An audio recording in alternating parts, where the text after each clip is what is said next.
मुख्यमंत्री पुष्कर सिंह धामी ने भर्ती परीक्षाओं में तेजी लाने के दिए निर्देश। शासन स्तर पर हर 15 दिन में खाली पदों की होगी समीक्षा।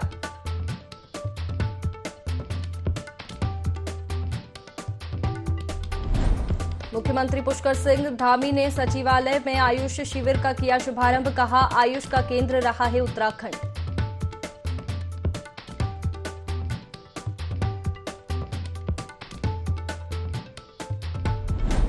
हरिद्वार पुलिस ने गैस प्लांट में मिली महिला की हत्या का किया खुलासा। प्रेमी ही निकला हत्यारा, पुलिस ने किया गिरफ्तार।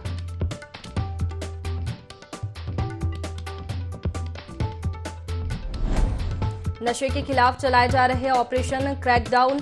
लोहाघाट पुलिस ने एक शराब तस्कर को किया गिरफ्तार।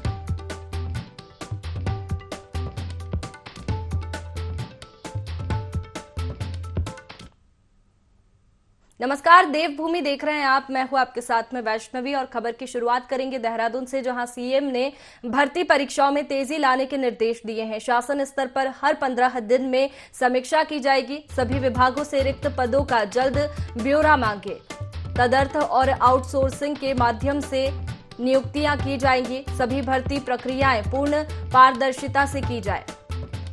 तो सीएम पुष्कर सिंह धामी ने भर्ती परीक्षाओं में तेजी लाने के निर्देश दिए हैं। शासन स्तर पर हर 15 दिन में समीक्षा की जाएगी। सभी विभागों से रिक्त पदों का जल्द ब्यौरा मांगे। सीएम पुष्कर सिंह धामी ने कहा है, तदर्थ और आउटसोर्सिंग के माध्यम से नियुक्तियां की जाएगी। सभी भर्ती प्रक्रियाएं पूर्ण पारदर्शिता के साथ की जाए।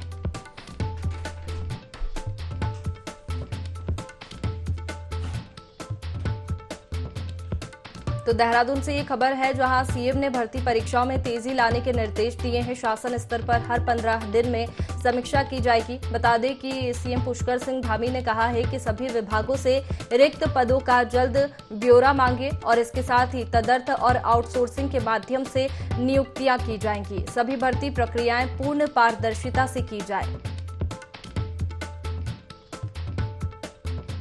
चलिए ज्यादा जानकारी लेंगे। हमारे सहयोगी आकाश हमारे साथ जुड़ गए हैं। आकाश, क्या कुछ निर्देश सीएम पुष्कर सिंह धामी ने दिए हैं? देखिए, बिल्कुल सरकार की तरफ से कोशिश पहले से ही चल रही थी कि तमाम जो विभाग में खाली पड़े हुए पद हैं उन पर एक तरीके से जल्द नियुक्तियां की जाएं। और ऐसे में कह सकते हैं कि हाल ही में जो लेखपाल और पटवारी जो भर्ती परीक्षा हुई थी उसमें कहीं ना कहीं गड़बड़ी सामने आने के बाद एक तरीके से युवाओं में काफी रोष भी था। इसको लेकर के लगातार अब सरकार की कोशिश है कि जल्द से जल्द तमाम जो खाली पड़े हुए पद हैं उन पर जो है भर्ती प्रक्रिया शुरू की जाए। और इसी के चलते मुख्यमंत्री ने खुद जो है अपर मुख्य सचिव जो राधा रतूड़ी है उसको निर्देश जारी किए हैं। उनको कहा गया है कि सभी विभागों में जो खाली पड़े हुए पद है उनका जो ब्यौरा है वो एक तरीके से मांगा जाए, जिसके बाद उसको अध्याचन के लिए जो है भेजा जाए। जिसके चलते कह सकते हैं कि तमाम जो खाली पड़े हुए जो पद है उस पर एक तरीके से जल्द से नियुक्तियां हो सकती हैं, तो नियुक्ति की जाए। साथ ही साथ ये भी तय किया गया है कि हर 15 दिन में शासन स्तर पर इन भर्ती प्रक्रियाओं को लेकर के जो है समीक्षा होगी कि आखिरकार किस तरीके से इन पदों को लेकर के जो भर्ती प्रक्रिया क्या कुछ इसमें किया जा रहा है, कौन कौन से विभागों में जो है पद खाली हैं उन पदों को जो है किस तरीके से भरा जाएगा। और साथ ही साथ जो तदर्थ नियुक्तियां और उसके अलावा जो आउटसोर्स के जरिए भी जो है कई विभागों में जो कर्मचारी लगने हैं उनका भी ब्यौरा जो है मांगा गया है। तो कह सकते हैं कि सरकार की अब कोशिश है कि किस तरीके से जो है भर्ती प्रक्रिया को कराया जाए, युवाओं को एक तरीके से रोजगार दिया जाए। और कह सकते हैं कि जो सरकारी नौकरी की आस में जो युवा हैं जो लगातार इस बात को लेकर के कह रहे हैं कि उनको नौकरी में जो है सरकारी नौकरी में जो है मिलनी चाहिए, तो उसको लेकर के एक विश्वास जो है युवाओं के बीच में बन सके। और ऐसे में कह सकते हैं कि पूरी जो भर्ती प्रक्रिया उसे पारदर्शिता के साथ हो, कोई भी भ्रष्टाचार उसमें ना हो, उसको भी सख्त निर्देश जो है मुख्यमंत्री की तरफ से दिए गए हैं। तो कह सकते हैं कि अब सरकार की कोशिश है कि युवाओं को एक बेहतर रोजगार दिया जा सके और जो भी भर्ती प्रक्रिया की जाएगी उसमें एक पारदर्शिता के साथ जो है भर्ती प्रक्रिया हो और तमाम विभागों में जो है जल्द से जल्द जो नियुक्तियां हैं वो एक तरह से की जा सके। जी आकाश, गड़बड़ी पाए जाने पर क्या कुछ निर्देश दिए हैं, क्या कुछ कार्रवाई होगी? देखिए, बिल्कुल जिस तरीके से तमाम जो भर्ती प्रक्रिया में सवाल उठे हैं और लगातार ये कोशिश की जा रही है कि पारदर्शिता के साथ जो है भर्ती प्रक्रिया हो, तो उसको लेकर के लगातार सरकार की कोशिश भी है। और यही वजह है कि सरकार ने एक सख्त कानून बनाने के निर्देश भी जो है बकायदा दिए हैं, जिसमें ये कहा गया है कि अगर गड़बड़ियां पाई जाती हैं किसी तरीके की तो उसमें उम्र कैद की सजा हो। उसके अलावा जो तमाम विद्यार्थी जो उसमें अगर जो भर्ती प्रक्रिया में कहीं ना कहीं गड़बड़ी करते पाए जाते हैं उनको 10 साल तक जो है परीक्षा में ना बैठने का जो अनुमति है वो सरकार की तरफ से दी जाएगी। उसके अलावा भी बड़े कड़े कानून जो है बनाने के निर्देश दिए गए हैं। तो कह सकते हैं कि सरकार की कोशिश है कि पारदर्शिता के साथ जो है भर्ती प्रक्रिया हो और जो भी गड़बड़ियां अगर किसी तरीके से पाई जाती हैं तो उसके खिलाफ सख्त कार्रवाई जो है वो की जा सके। जी चलिए आकाश, बहुत शुक्रिया तमाम जानकारी के लिए। आगे बढ़ते हैं। मुख्यमंत्री पुष्कर सिंह धामी ने सचिवालय में आयुष एवं आयुष शिक्षा विभाग द्वारा आयोजित 15 दिवसीय आयुष शिविर का शुभारंभ किया। मुख्यमंत्री ने कहा कि उत्तराखंड आयुष का केंद्र रहा है। आयुष, योग और आयुर्वेद का संदेश देश दुनिया को उत्तराखंड से ही गया है। उन्होंने कहा कि आयुष, योग और आयुर्वेद हमारी प्राचीन चिकित्सा पद्धति रही है। आयुष शिविर के माध्यम से कार्मिकों को उपचार करने की सुविधा होगी। कर्मियों के स्वास्थ्य के लिए ऐसे प्रयासों की मुख्यमंत्री ने सराहना की।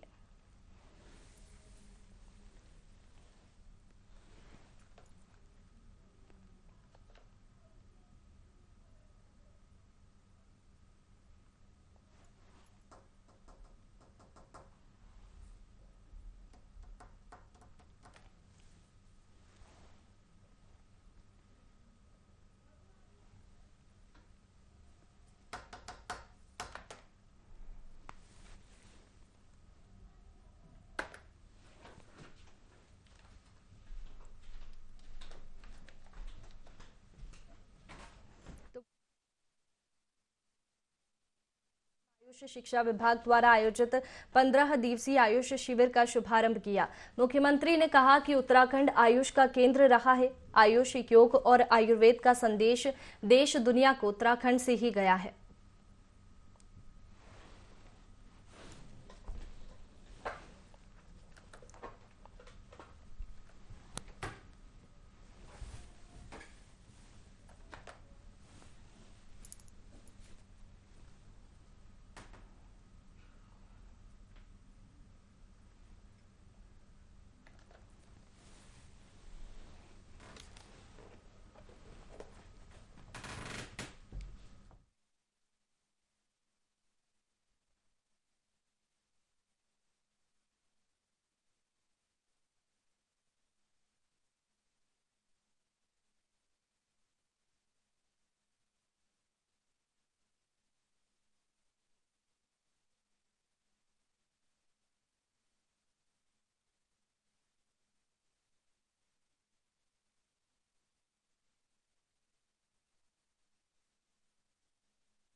चलिए आगे बढ़ते हैं। पुलिस कार्यालय में प्रेस कॉन्फ्रेंस में एसएसपी श्वेता चौबे ने कई मामलों को लेकर जानकारी दी। उन्होंने बताया कि काला रोड श्रीनगर निवासी शूरवीर सिंह भंडारी ने रिपोर्ट दर्ज कराई थी कि घरेलू सामान सस्ते दामों पर मुहैया कराने के नाम पर एडवांस में रकम ली गई है और उसके साथ धोखाधड़ी हुई है। इस मामले में पुलिस टीम गठित की गई।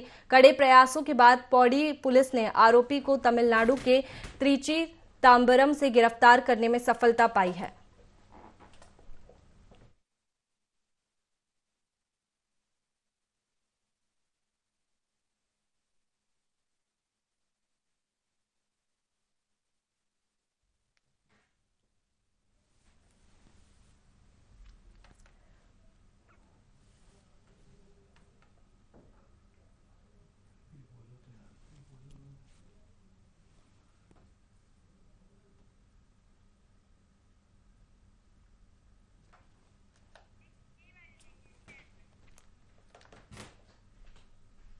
तो पुलिस कार्यालय में प्रेस कॉन्फ्रेंस में एसएसपी श्वेता चौबे ने कई मामलों को लेकर जानकारी दी।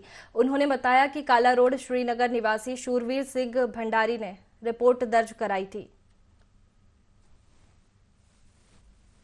मुख्यमंत्री पुष्कर सिंह धामी ने अपर मुख्य सचिव राधा रतूड़ी को भर्ती परीक्षाओं में तेजी लाने के निर्देश दिए, जिसमें शासन स्तर पर प्रत्येक 15 दिन में समीक्षा बैठक किए जाने के निर्देश दिए। इसके तहत सभी विभागों से रिक्त पदों का पूरा ब्यौरा लेकर जल्द से जल्द अधियाचन भेजे जाएं। जहां पर तदर्थ और आउटसोर्सिंग के माध्यम से नियुक्तियां होनी है, वहां भर्ती प्रक्रिया में भी तेजी लाई जाए। मुख्यमंत्री ने कहा कि राज्य सरकार द्वारा राज्य के युवाओं को रोजगार के पर्याप्त अवसर दिए जाएंगे। उन्होंने कहा कि सभी भर्ती प्रक्रियाएं पूर्ण पारदर्शिता के साथ सुनिश्चित की जाए। भर्ती प्रक्रियाओं में अगर कोई भी गड़बड़ी के प्रयास करे तो उन्हें सख्त से सख्त सजा दिलाई जाए। मुख्यमंत्री ने कहा है कि 2025 तक उत्तराखंड को ड्रग्स फ्री राज्य बनाने का लक्ष्य रखा गया है। इसके लिए विभिन्न विभागों द्वारा किए जा रहे प्रयासों की भी लगातार समीक्षा की जाए। उत्तराखंड में जैविक खेती और उत्पादों को बढ़ावा देने के लिए मुख्यमंत्री पुष्कर सिंह धामी और कृषि मंत्री गणेश जोशी ने देहरादून में कार्यशाला का आयोजन किया। बता दें, इस दौरान जैविक उत्पादों को बढ़ावा देने वाली जर्मनी की एक कंपनी के प्रतिनिधि भी वहां मौजूद रहे। गौरतलब है कि अंतर्राष्ट्रीय बाजार में जैविक उत्पादों की भारी मांग की चल रही है, जो किसी भी देश की अर्थव्यवस्था को बढ़ावा देने में महत्वपूर्ण साबित हो सकती है। इसी के चलते उत्तराखंड सरकार भी जैविक जगत में अपनी पहचान बनाने के लिए प्रयास कर रही है। इस कार्यशाला का सबसे अहम मकसद किसानों की आय दुगनी करना और प्रदेश में जैविक खेती को बढ़ावा देना है। ऑर्गेनिक के क्षेत्र में जो उत्तराखंड है उसमें 2003 से प्रगति कर रहा है, लेकिन पिछले 6-7 सालों में हम 2% से बढ़ा के 34% तक लेके आए हैं। इसमें बहुत सारी योजनाएं हैं, कृषकों का महत्वपूर्ण योगदान है और राष्ट्रीय स्तर पर हमने इसमें कई बार पहचान बनाई है और 3 बार ऑर्गेनिक इंडिया अवार्ड जीता है। तो अब आवश्यकता थी कि इसे अंतर्राष्ट्रीय स्तर पर ले जाने के लिए। तो अगले 5 सालों में हमारा कैसा विजन रहे और हम इस स्तर को अपने किसानों के प्रोडक्ट्स को अंतर्राष्ट्रीय स्तर पर ले जा सकें, उसके लिए आईफॉर्म संस्था के साथ हमने एक MOU किया है। और ये आईफॉर्म है जिसने पूरे विश्व में सबसे पहले ऑर्गेनिक के स्टैंडर्ड्स को सेटअप किया था 1980 में, और 1972 से संस्था ये पूरे विश्व में काम कर रही है। इनके प्रतिनिधि 114 देशों में कार्य कर रहे हैं। और उसके साथ हमारी एक दूसरी संस्था है जो इकोआ है, जो बेंगलोर में है और भारत में 19 वर्षों से काम कर रही है। आगे बढ़ते हैं। सुभाष चंद्र बोस की जयंती के अवसर पर पूर्व विधायक शैलेंद्र मोहन सिंघल और भाजपा कार्यकर्ता सुभाष चौक पहुंचे, जहां उन्होंने सुभाष चंद्र बोस की प्रतिमा का माल्यार्पण किया। इस मौके पर भाजपा नेता ने कहा कि नेताजी सुभाष चंद्र बोस की 126वीं जन्म जयंती है और आजादी के समय पर इन्होंने पूरे विश्व में अपना डंका बजाया था। और भले ही 1947 में देश को आजादी मिली, लेकिन उससे 3 साल पहले ही भारत के कुछ हिस्सों को सुभाष चंद्र बोस जी ने आजाद घोषित कर दिया था और एक स्वतंत्र सरकार बना दी थी। सुभाष चंद्र बोस जी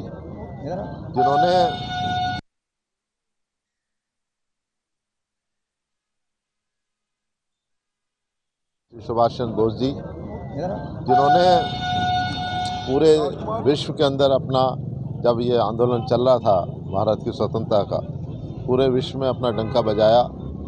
और भारत के जब 1947 से आज़ाद हुआ, पर उन्होंने अपने आप को उससे पहले ही 3 साल पहले ही भारत के कुछ भागों को आज़ाद घोषित कर दिया था और एक स्वतंत्र सरकार भी बना दी थी।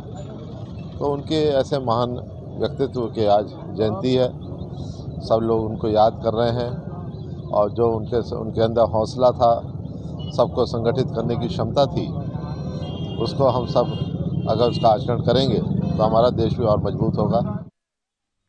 आगे बढ़ते हैं। जिला विधिक सेवा प्राधिकरण सचिव हर्ष यादव ने देहरादून में न्यायालय परिसर में पत्रकारों से चर्चा की, जिसमें बताया कि 11 फरवरी को राष्ट्रीय लोक अदालत का आयोजन किया जाएगा। राष्ट्रीय लोक अदालत में फौजदारी, मोटर दुर्घटना, वैवाहिक समस्या जैसे कई मामलों की सुनवाई की जाएगी। मामलों के निपटारे के लिए आवेदक 10 फरवरी तक रजिस्ट्रेशन करा सकते हैं।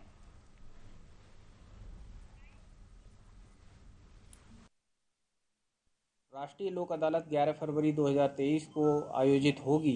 उसमें हमारे सिविल प्रकृति के वाद, फौजदारी प्रकृति के ऐसे वाद जो समनीय प्रकृति के हैं वो, फैमिली कोर्ट से संबंधित सभी बात, NI एक्ट के जो चेक से संबंधित मामले हैं और सभी प्रकृति के ऐसे मामले जो कंपाउंडेबल होते हैं, समनीय प्रकृति के होते हैं, उनके निस्तारण इस राष्ट्रीय लोक अदालत के माध्यम से किया जाएगा।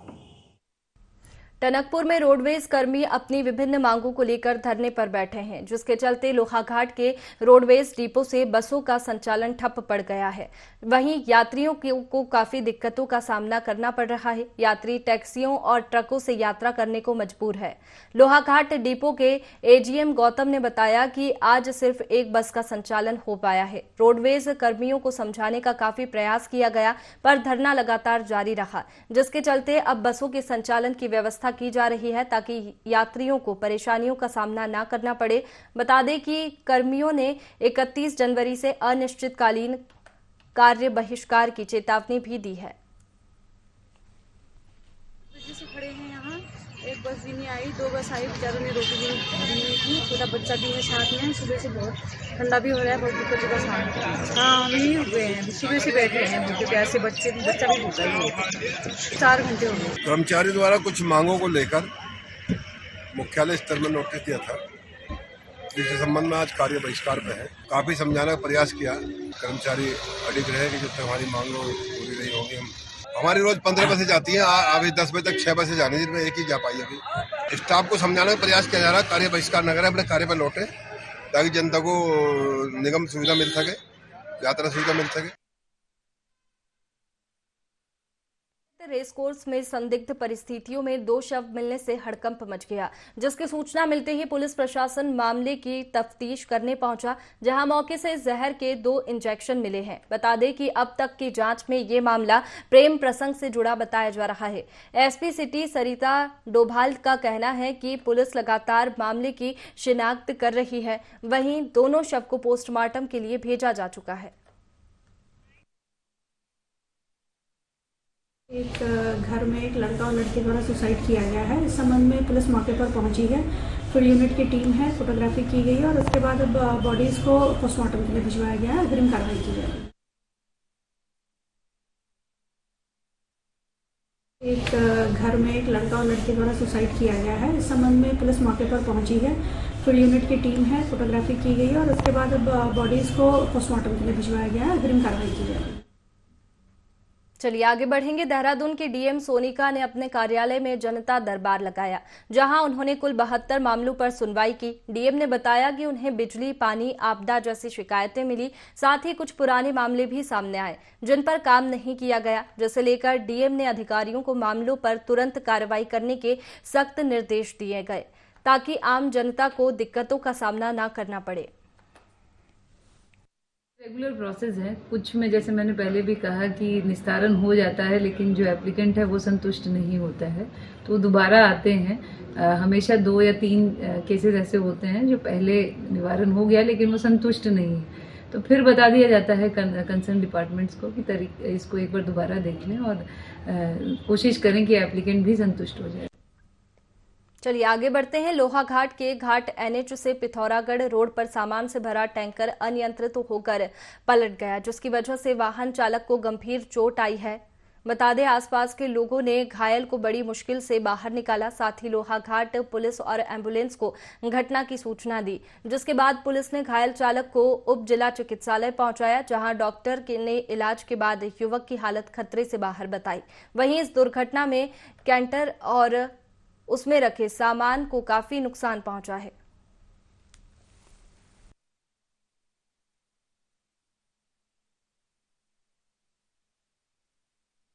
नर्सन करने ने चेहरा बहुत सारे मैं तो मेरे साथ 2 थे, उनको पता नहीं चला, पता नहीं कहाँ को कूद मार के चले गए, ना जाने कहाँ की, कोई अंदाजा नहीं आ रहा है। और जिसने मेरे को हाथ पकड़ के मेरे को उतारा, मेरे बगल में वो बैठा था। नर्सन करने ने चेहरा बहुत सारे मैं तो मेरे साथ 2 थे, उनको पता नहीं चला, पता नहीं कहाँ को कूद मार के चले गए, ना जाने कहाँ की, कोई अंदाजा नहीं आ रहा है। और जिसने मेरे को हाथ पकड़ के मेरे को उतारा, मेरे बगल में ऊपर। काशीपुर के सहायक नगर आयुक्तों के साथ दुकानदार ने गाली गलौज करने और जान से मारने की धमकी देने का मामला सामने आया है, जिसकी शिकायत के बाद दुकानदार के खिलाफ काशीपुर पुलिस ने मुकदमा दर्ज कर लिया है। इस दौरान नगर निगम आयुक्त यशवीर सिंह राठी ने बताया कि बीते रोज वह निगम की टीम के साथ प्लास्टिक से बनी वस्तुओं के प्रयोग की चेकिंग करने गए थे, तभी मछली बाजार में एक दुकान पर 2 किलो पॉलीथीन जब्त की गई। साथ ही टीम ने प्रतिबंधित प्रजाति की मछली की बिक्री पाए जाने पर दुकानदार को हिदायत देते हुए चालानी कार्रवाई की, जिस पर दुकानदार बदसलूकी पर उतर आया। फिलहाल मामले में पुलिस ने अभद्र भाषा का प्रयोग करने और जान से मारने की धमकी देने का मुकदमा दर्ज कर लिया है। की कंप्लीट टीम, जैसा कि पॉलीथीन प्रतिबंधित पॉलीथीन पकड़ने के लिए या अन्य कूड़ा फेंकने के संबंध में चालानी कार्रवाई के लिए निकली थी। माननीय हाईकोर्ट के भी ऐसे निर्देश प्राप्त हैं। मछली बाजार में जाकर के हम लोगों ने पॉलीथीन जब्त करने की कार्रवाई की, 2-3 लोगों के चालान भी काटे गए, परंतु एक व्यक्ति द्वारा जबरदस्ती पॉलीथीन में सामान बेचा जा रहा था। 2 किलो पॉलीथीन हमने पकड़ी। उसके संबंध में हमने उनको हिदायत दी और चालानी कार्रवाई करने हेतु कहा गया। तो आरोपित व्यक्ति द्वारा अभद्र भाषा का प्रयोग करते हुए गंदी गंदी गालियों का प्रयोग किया गया। FIR दर्ज कर ली गई है। आगे की कार्रवाई अभी गतिमान है।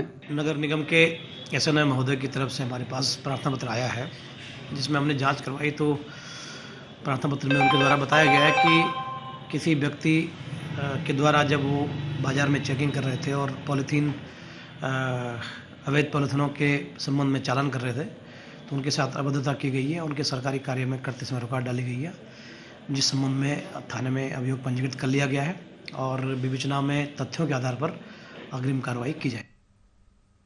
लोहाघाट के नेपाल सीमा से लगे सीलिंग ग्राम सभा के ग्रामीणों में अधिकारियों के खिलाफ काफी आक्रोश है। बता दें कि गांव के 4 तोकों में रहने वाले 25 OBC और 10 SC परिवारों का विभागीय अधिकारियों के द्वारा PM आवास योजना के लिए सर्वे तक नहीं किया गया। वहीं वहां के ग्रामीणों की आर्थिक स्थिति काफी कमजोर है और उनके भवन जगह जगह से जर्जर हो चुके हैं। इस दौरान ग्रामीणों ने बताया कि अधिकारियों ने अपात्र लोगों का सर्वे कर लिस्ट में चढ़ा दिया, लेकिन लोगों का सर्वे तक भी नहीं किया गया। साथ ही उन्होंने कहा कि इस मामले को लेकर वह DM चंपावत के दरबार तक जाएंगे। अगर जरूरत पड़ी तो आंदोलन करेंगे, जिसकी पूरी जिम्मेदारी शासन और प्रशासन की होगी। प्रधानमंत्री आवास योजना के तहत सर्वे की गई थी, उसमें ग्राम डकला तोक जो है तो वंचित रह चुका है और अधिकारी लोगों का कहना है कि वेबसाइट देहरादून से बंद हो चुकी है, इसमें हम कुछ नहीं कर सकते हैं। हमारा ये निवेदन है कि यहाँ करीब 35 परिवार निम्न श्रेणी के ही रहते हैं। निम्न श्रेणी के परिवार 35 परिवार कम से कम यहाँ रहते हैं और जो कि प्रधानमंत्री आवास योजना के तहत लाभान्वित नहीं हो पाए हैं। तो सर इसमें सर्वे करके इनको लाभान्वित। फिलहाल देवभूमि लाइव में इतना ही। मुझे दीजिए इजाजत। आप बने रहिए IND 24 पर। नमस्कार।